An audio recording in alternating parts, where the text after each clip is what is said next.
Assalamualaikum and a very good day, everybody. How's everybody doing so far? So today we are going to learn on the types or categories of a trade union. Okay, so basically, trade unions can actually be categorized into three types or categories, in which there are public sector employees union. Secondly, private sector employees union, and finally the employees union.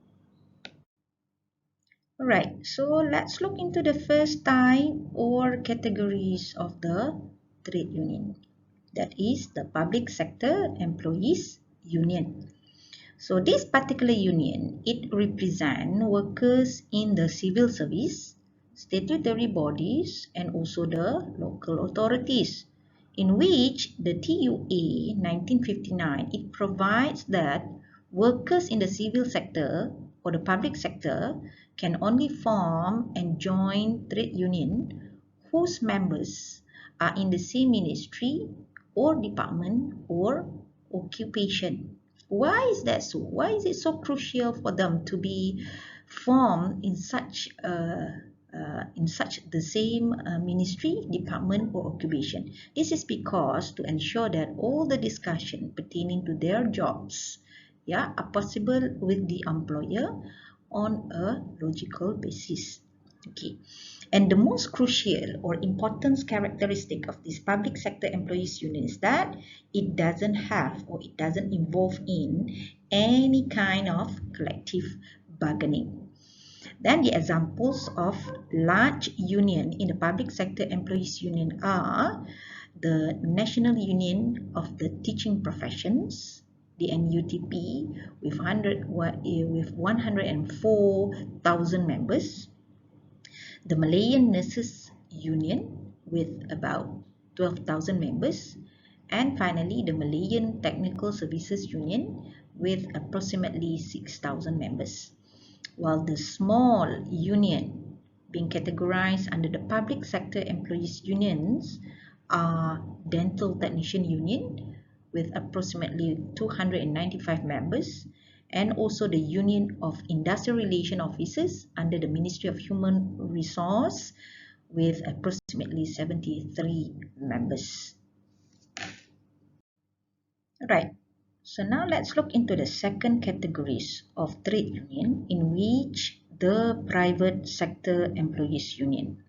It can actually be either the national union or the in-house union, in which the national union, it attempts to cover all workers in the same industry or trade or occupation. Let's look into the national trade union.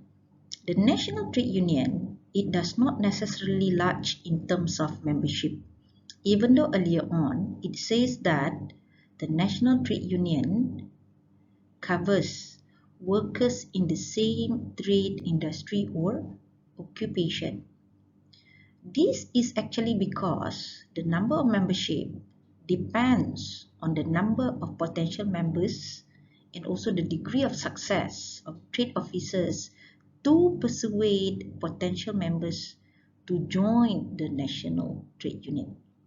And it's also for you to know that even though this is the national trade union, still it does not cover the workers throughout Malaysia, because if you can actually recall the limitation that is given to a trade union based on the definitions of a trade union, in which we have actually covered it in our first sessions of lecture, these trade unions are to be limited geographically, in which this national trade union itself is actually be separated.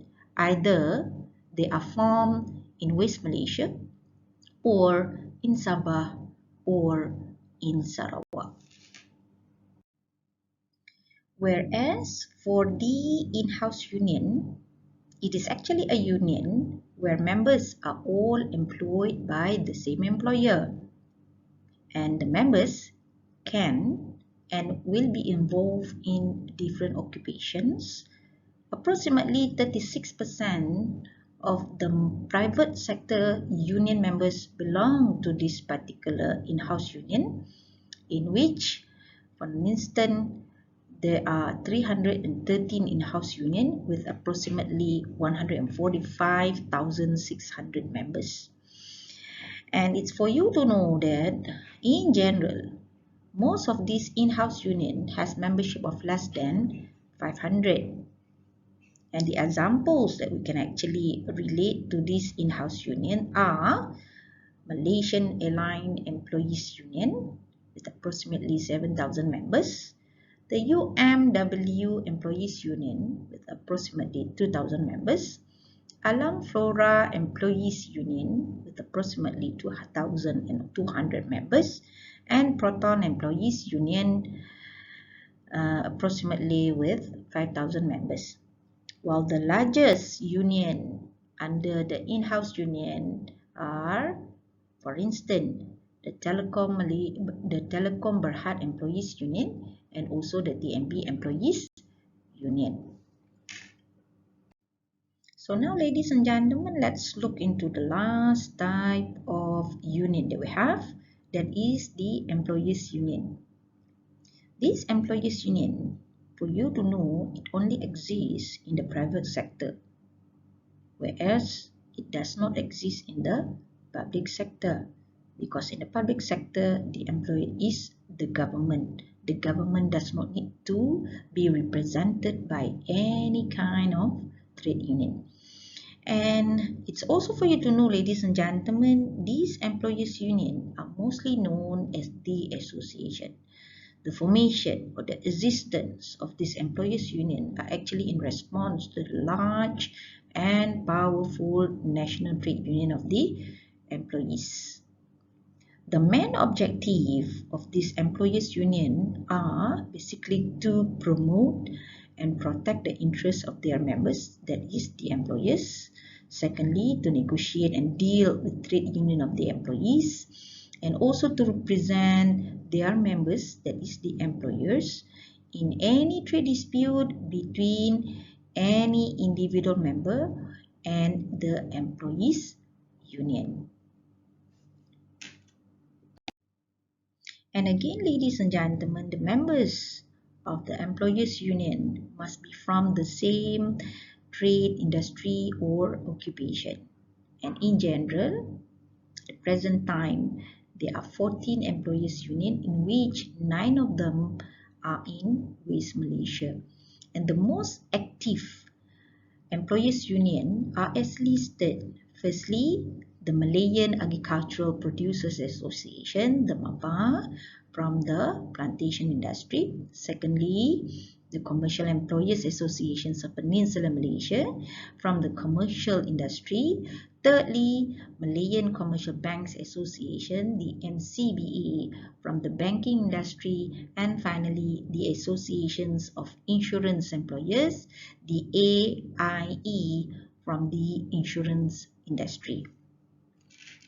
So that will be all that we are going to learn today on the types or categories of trade union. We'll be seeing you again in the next session. Thank you for your attention. Bye for now.